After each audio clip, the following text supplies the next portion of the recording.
comme faiblement ionisé lorsque le taux final est inférieur à 5%. Il faut faire la différence entre un acide faible et un acide faiblement ionisé.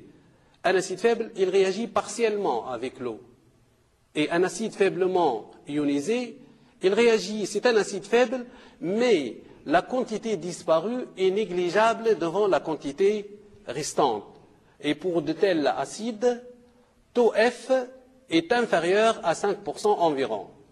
À ce moment-là, on peut négliger YF devant C, puisqu'on néglige la quantité disparue devant la quantité restante. À ce moment-là, la concentration de HA à l'état final est à peu près égale à C. Si on revient ici, on regarde bien, la quantité restante de l'acide, c'est C moins YF. On néglige la quantité disparue devant la quantité restante. À ce moment-là, on a dit HA à l'état final à peu près égale à C. Et comme Ka, d'après la définition de la constante d'acidité, qui est égale à la forme basique du couple A- fois la concentration d'H3O+ sur la concentration de HA, avec A- à ne pas oublier, on a dit que, d'après le tableau tout d'abord, A- est égal à YF. D'autre part, H3O+ égale à YF. Et finalement, la concentration de HA à l'état final est à peu près égale à C. Il vient de l'expression de Ka que A- est égal à YF, la concentration d'H3O+ YF, la concentration de HA, c'est C. De là, on tire YF est égal à Ka, est égal à la racine de Ka fois Kc, c'est-à-dire Ka fois Kc à la puissance 1,5. Par conséquent, en utilisant la définition du pH, le pH est égal à moins log d'H3O, la concentration d'H3O+, qui est égal à moins log de YF, la concentration d'H3O+ et YF, avec YF, c'est Ka fois C à la puissance 1,5. Et par la suite, le pH est égal à 1,5 de pKa moins log de C. Vous voyez ici que pour les deux approximations utilisées, à savoir, on néglige les ions issus de l'ionisation propre de l'eau.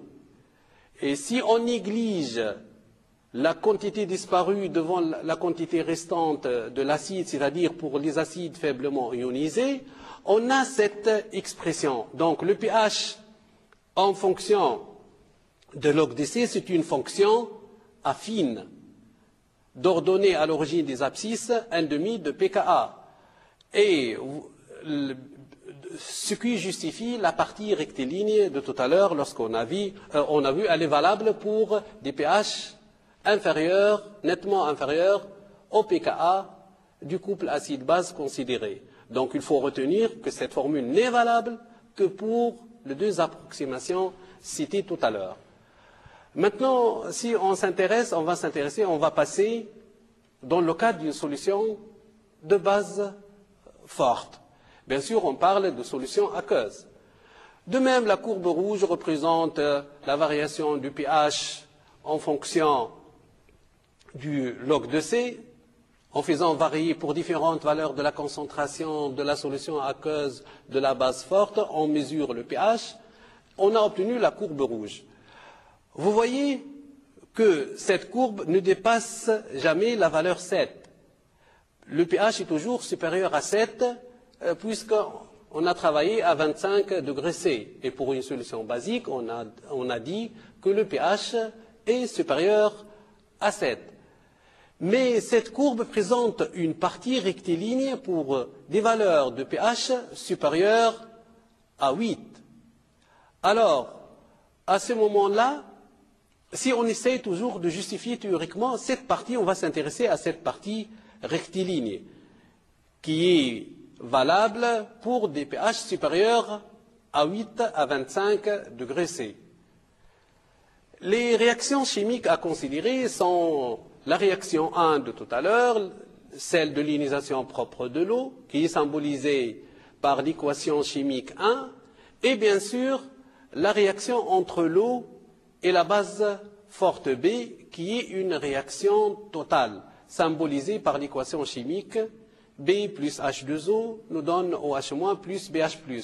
Vous voyez, on a utilisé une seule flèche dans un seul sens pour dire qu'il s'agit d'une base forte. Et la base, elle capte H+, pour donner BH+. Et ne pas faire la faute, on dit qu'une base nous donne des ions OH-. Attention, B n'a pas donné OH-. B a capté H+, donc elle a donné BH+. Mais OH- provient de l'eau.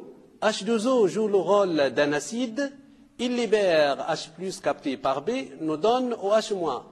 Donc, une solution, une base ne donne jamais des ions OH-. Donc, B nous donne BH+, mais la solution, elle renferme des ions OH-.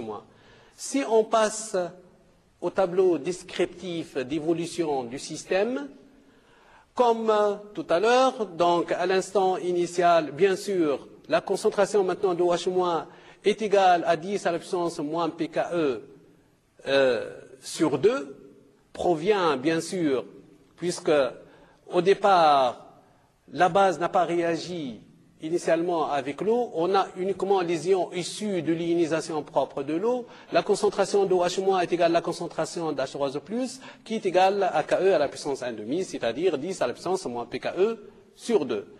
À l'état final, comme on s'intéresse aux monobases, le coefficient stoichiométrique ici dans l'équation écrite c'est 1.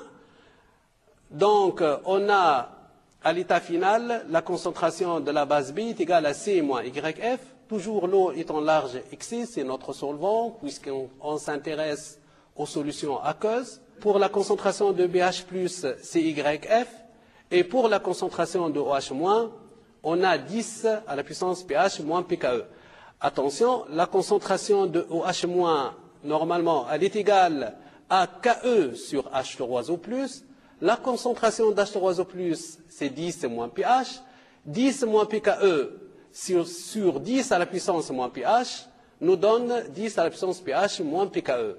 Bien sûr, dans cette expression, la concentration de H-, une partie des ions OH- proviennent de l'équation 1 et une seconde partie proviennent de l'équation 4, de la réaction, c'est-à-dire entre la base et l'eau. Et comme la base est forte, on a YF est égal à C, parce qu'une base forte, elle réagit totalement avec l'eau. Et comme la base est le réactif limitant, C moins YF est égal à 0, et par la suite YF est égal à C. Tout à l'heure, on a dit que la partie rectiligne pour les solutions basiques de pH supérieur à 8. À ce moment-là, le pH est supérieur à 8. Vous savez très bien que la concentration d'H3O+, elle est inférieure à 10 moins 8, et la concentration de OH- supérieure à 10 moins 6, puisque 10 moins 6 fois 10 moins 8, ça fait 10 moins 14, c'est le Ke à 25 degrés C. À ce moment-là, on peut négliger les ions issus de l'ionisation propre de l'eau, la réaction 1, devant les ions de l'ionisation de la base dans l'eau, réaction 4. D'où la concentration de OH- à l'état final à peu près est égale à YF, où YF est égal à C, puisqu'il s'agit d'une base forte. Par conséquent, de l'expression de pH est égale à moins log de la concentration d'H3O+, est égal à moins log de Ke sur OH-, qui est égal à moins log de Ke sur C, puisque OH- est égal à C. Et log de A sur B, c'est log de A moins log de B. Avec le signe moins, il vient moins log de Ke plus log de C. Or, le moins log de Ke, c'est le pKe, plus log de C, d'où on obtient la formule dans le cas d'une solution aqueuse de base forte, à savoir le pH égale pKe plus log de C. Mais il faut noter que cette relation n'est valable que lorsque on néglige les ions issus de l'ionisation propre de l'eau, c'est-à-dire pour des solutions basiques, aqueuses basiques, de pH supérieur à 8 à 25 degrés C.